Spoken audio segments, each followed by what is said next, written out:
नमस्ते tourism fellows, welcome back to T for tourism, जहां हम सिंप्लीफाई करते हैं टूरिज्म को यूनिट बाय यूनिट। तो जैसा कि आपको पता है कि हमारी जो यूनिट वन की सीरीज है वो पूरी खत्म हो गई है। सारे टॉपिक्स हमने यूनिट वन के कवर कर लिए हैं और आज हम स्टार्ट करने वाले हैं यूनिट टू को। तो यूनिट टू का जो टॉपिक्स है वो कुछ इस तरह से रहने वाले हैं। जो फर्स्ट पैराग्राफ में टॉपिक्स दिए गए हैं वो रिलेटेड है आपकी फिजिकल जियोग्राफी से और टाइम कैलकुलेशन से। तो यहाँ पर हम देखेंगे कि अर्थ मूवमेंट क्या होती है, लैटिट्यूड, लॉन्गिट्यूड, आइटा के जो भी सब एरियाज एरियाज कौन कौन से हैं, या फिर इसके थ्री लेटर सिटी कोड्स कौन से हैं, टाइम जोन क्या होता है, इंटरनेशनल डेटलाइन क्या होती है, ग्रीनविच मीन टाइम क्या है। और वैसे ही जो ये सेकंड पैराग्राफ है, इसमें हम देखेंगे कि वर्ल्ड ज्योग्राफी क्या है, इसका जो क्लाइमेट एंड वेजिटेशन क्या-क्या है, सब कॉन्टिनेंट्स की। और उसके बाद देखेंगे हम इंडियन ज्योग्राफी को। तो इसमें भी हम देखेंगे कि मेन-मेन रिवर्स कौन-सी है, माउंटेन्स कौन से हैं, प्लेट्यू कौन से हैं, तो मेजर लेक्स कौन सी है, डेज़र्ट कौन से हैं। तो ये सारी चीज़ें हम यहाँ सेकंड पार्ट में कवर करेंगे और ये जो थर्ड पैराग्राफ रहेगा, ये आपके रिलेटेड है टूरिस्ट मूवमेंट से और एनवायरमेंटल एक्ट से। तो यहाँ पर जो है इस तरह से जो हमारा यूनिट 2 है पूरा कवर होगा। तो आज सबसे पहले हम शुरू करेंगे फर्स्ट टॉपिक से, जो कि है अर्थ मूवमेंट। तो इस अर्थ मूवमेंट में बेसिकली आपको ये सारी चीज़ें पता होगी कि रोटेशन क्या होता है, रेवोल्यूशन क्या होता है। तो अर्थ मूवमेंट में बेसिकली यही 2 चीज़ें होती है। बहुत ही बेसिक है पर एज़ अ रिवीजन हम इसको यहाँ पर कवर कर रहे हैं कि अर्थ मूवमेंट क्या होती है। जो बच्चे ज्योग्राफी के हैं उनको तो पता होगा बहुत ही डिटेल से, पर जिन्होंने कभी ज्योग्राफी नहीं पढ़ा है उनके लिए बेसिकली बेसिक चीज़ें ही इसमें समझने के लिए है एज अ टूरिज्म पर्सपेक्टिव। तो चलिए शुरू करते हैं आज हम अर्थ मूवमेंट को।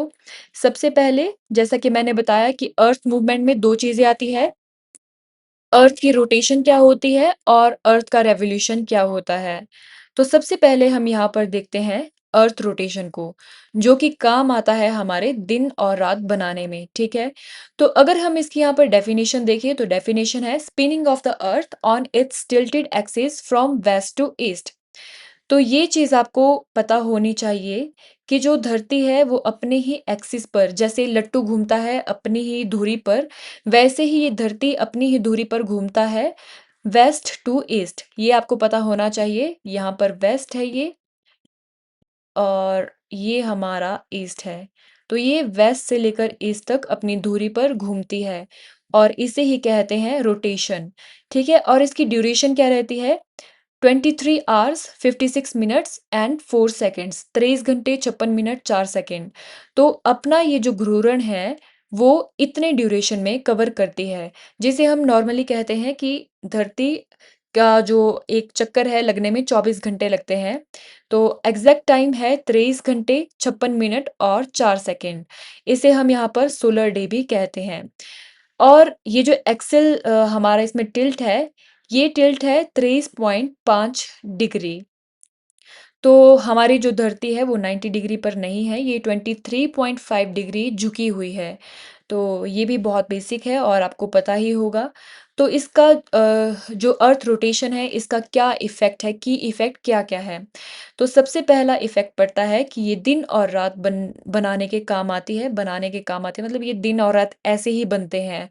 और उसके बाद दूसरा इफ़ेक्ट होता है कोरियलिस इफ़ेक्ट, यानी जो हमारी हवाएँ होती हैं और जो समुद्र की तरंगे होती है, ओशन करंट्स होते हैं, तो उसको भी जो ये दिन और रात, ये जो रोटेशन है, उसको प्रभावित करती है, ठीक है? तो जैसे आप यहाँ इस पिक्चर में देख रहे हैं, इस तरफ ये सन है और यहाँ पर ये जो धरती है अपनी एक्सिस पर 23.5 डिग्री पर टिल्टेड है और अपनी ही धुरी में घूम रही है, तो ये दिन और रात बनाने के काम आ रही है। जिस तरफ को सूरज की लाइट पड़ेगी, वहाँ पर क्या होगा? वहाँ पर दिन होगा और जहाँ पर लाइट नहीं पड़ रही है, वो वाला एरिया यहाँ अंधेरे में है, यानी रात है यहाँ पर। और ये जो कोरियलिस इफ़ेक्ट है, ये जो विंड और ओशन की जो करंट है उसको कैसे प्रभावित करती है? तो ऐसा रखिए कि ये जो हमारा नॉर्दर्न और साउदर्न हेमिस्फीयर है, तो ये जो नॉर्दर्न वाला एरिया होता है, यहाँ पर जो हमारी हवाएँ हैं या जो ओशन करंट है, वो राइट साइड को जाती है और जो साउदर्न वाली है, ये भी इस तरफ को यहाँ पर बहती है।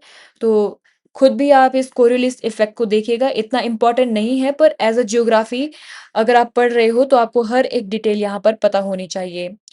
इसके बाद रोटेशन को समझने के बाद हम बढ़ते हैं कि अर्थ रेवोल्यूशन क्या होता है। तो यहाँ पर डेफिनेशन है movement of earth around the sun in an elliptical orbit. तो ये आपको यहाँ पर पता होना चाहिए कि जो अर्थ है वो सन के चारों ओर चक्कर लगाती है। अपनी धुरी पर तो घूम ही रही है, साथ में जो है वो सन का चक्कर भी लगा रही है, सूरज का चक्कर भी लगा रही है। और ये एलिप्टिकल ऑर्बिट यानी जो अ, चक्कर लगा रही है वो ऐसे सर्कल उसमें नहीं लगा रही है, ये अंडाकार शेप में एलिप्टिकल ऑर्बिट अंडाकार शेप में घूमती है। तो इससे क्या होता है, इससे सीज़न्स बनते हैं और यहाँ पर सोलर ईयर भी यहाँ से क्रिएट होता है। तो इसकी ड्यूरेशन क्या है? ड्यूरेशन होती है इसकी 365.25 डेज़। तो ये जो 0.25 डेज़ है, ये लीप ईयर बनाती है बाद में, जो कि हर 4 साल बाद आता है। और इसके घूमने की जो स्पीड है, वो क्या है? 30 किलोमीटर पर सेकंड। तो 30 किलोमीटर पर सेकंड की स्पीड से ये यहाँ पर सूरज का चक्कर लगाती है। ओके, आई होप आपको ये क्लियर होगा। उसके बाद देखिए यहाँ पर जो यहाँ पर डिस्टेंस वेरिएशन है, जो हम यहाँ पर कहते हैं ना कि ये एलिप्टिकल ऑर्बिट पर है, जो अपना चक्कर लगा रही है। तो इससे क्या होता है, जो धरती होती है, वो सूरज से दूर भी होती है और जब यहाँ पहुँचती है, तो सबसे नज़दीक भी होती है। तो इस डिस्टेंस वेरिएशन को कहते हैं हम पेरिहेलियन एंड एफिलियन। तो इस पेरिहिलियन में देखो क्या होता है, तो जनवरी 3, 4, 5 के आसपास क्या होता है, ये जो धरती होती है, ये सन के सबसे क्लोज़ेस्ट होती है। जब अर्थ सन के सबसे पास होती है, यानी 147 मिलियन किलोमीटर। इस टाइम यहाँ पर डिस्टेंस होता है धरती और सूरज के पास। और जो एफिलियन है, ये लगभग जुलाई 4, 3, 4, 5 इसके करीब आती है हर साल, मतलब डेट चेंज होती है पर करीब-करीब इस तरफ इस डेट को आती है। तो इस टाइम क्या होता है, जब ये जो धरती है वो सन के सबसे दूर होती है। तो इसको आप यहाँ पर ले सकते हैं कि जब ये जो हमारी धरती है, ये जो हमारी पृथ्वी है, ये सन के सबसे दूर है। और कितना दूर हो सकती है ये? 152 मिलियन किलोमीटर। तो इसके जो की इफ़ेक्ट है वो क्या होते हैं, इससे ही हमारे यहाँ पर सीज़न बनते हैं, ठीक है? ये आपको याद रखना है। तो यहाँ पर अब इसके अगले पार्ट में हम देखते हैं कि सोलिस्टिस और इक्विनॉक्सिस क्या होते हैं, जो कि ये सीज़न है। जब जो हमारी धरती है वो कब पास होती है सूर्य के और कब दूर होती है, तो इससे बनते हैं हमारे 4 सीज़न। तो यहाँ पर ये जो सोलिस्टिस होते हैं, ये होते हैं जब सन जो है अर्थ के इक्वेटर पे सबसे ज़्यादा दूर होती है, दूरी पर चमकता है। जैसे पहले हम यहाँ पर देखते हैं समर सोलिस्टिक, जो कि हमारे जून 21 को होता है। ऑटमन इक्विनॉक्स जो कि सितंबर 23 को होता है। विंटर सोल्स्टाइस होता है हमारा दिसंबर 22 को। वर्नल इक्विनॉक्स होता है मार्च 21 को। तो यहाँ पर जो है आपको पहले बेसिकली पता होना चाहिए कि ट्रॉपिक ऑफ कैंसर क्या होता है, ट्रॉपिक ऑफ कैप्रिकॉर्न क्या होता है, इक्वेटर क्या होता है। तो इसको हम अगली वीडियो में कवर करेंगे, जो कि लॉन्गिट्यूड और लैटिट्यूड रहने वाला है। तो इससे आपको और ज़्यादा इजी हो जाएगा ये समझना कि समर कब होता है, ऑटम कब होता है, विंटर कब होता है और स्प्रिंग कब होता है। ठीक है? तो यहाँ पर आप इसके ज़रिए बहुत अच्छे से यहाँ पर समझ सकते हैं। तो ये जो देखिए 21 जून को हम जो देख रहे थे कि समर सोल्स्टिस कब होता है, तो ये होता है 21 जून को। तो इसमें देखिए ये हमारा नॉर्दर्न पोल है और ये साउदर्न पोल है। तो ये जो नॉर्दर्न पोल पोल है, ये सन की तरफ क्या है, टिल्टेड है। तो इसीलिए नॉर्थ में क्या है, अभी यहाँ पर समर है और इस तरफ विंटर है। धरती के इस तरफ यहाँ पर विंटर है और सन के इस तरफ पास है, तो यहाँ पर समर है। और वैसे ही यहाँ पर आप 22 दिसंबर को देखिए, तो यहाँ पर भी अब यहाँ पर जो नॉर्दर्न पोल है, यहाँ पर क्या होगा, विंटर पड़ेगी और जो साउथ वाला एरिया है, यहाँ पर अब समर स्टार्ट हो जाएगी। और ये जो इक्विनॉक्स है, 21st मार्च और 23rd सितंबर, यहाँ पर क्या होते हैं, दिन और रात बराबर होते हैं। क्योंकि कोई भी पोल जो है सन की तरफ एक्स्ट्रा टिल्टेड यहाँ पर नहीं होता है, और ये जो सन की रेज़ होती है, ये डायरेक्ट इक्वेटर पर पड़ती है। तो इसी को हम यहाँ पर इक्विनॉक्स कहते हैं। आई होप आपको ये क्लियर हो गया होगा कि किस तरह से जो हमारे यहाँ पर सीज़न बनते हैं, बहुत ही ज़्यादा बेसिक है, ठीक है? तो यही हमारा यूनिट 1 का जो पहला टॉपिक था, अर्थ मूवमेंट, यहाँ पर कंप्लीट होता है। तो अगर आपको ये वीडियो अच्छी लगी हो तो लाइक, कमेंट, शेयर ज़रूर करें और टी फॉर टूरिज़्म को सब्सक्राइब करना ना भूलें।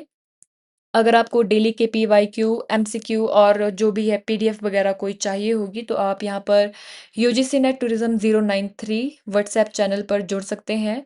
और कोई भी जो लिंक्स होगा वो आपको बायो में मिल जाएंगे, डिस्क्रिप्शन बॉक्स में मिल जाएगा, या फिर अबाउट सेक्शन में जाके आप ज़रूर से चेक कर सकते हैं।